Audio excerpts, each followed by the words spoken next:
একটা ডিমের মধ্যে ইনো এবং অন্য একটা ডিমের মধ্যে কয়েন মিশিয়ে সেটাকে যদি পুনরায় জুড়ে দিয়ে কিছুদিনের জন্য রেখে দিই তাহলে কি হবে, আজকের ভিডিওতে সেটাই দেখব।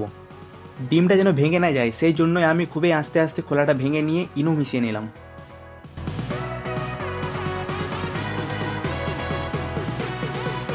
তো ডিমের মধ্যে ইনো মেশানোর কিছুক্ষণ পরে আমি যখন ডিমের মুখটাকে বন্ধ করতে যাচ্ছিলাম তখন দেখলাম যে কি ডিমের মুখ থেকে লাভার মতো বেরোচ্ছে।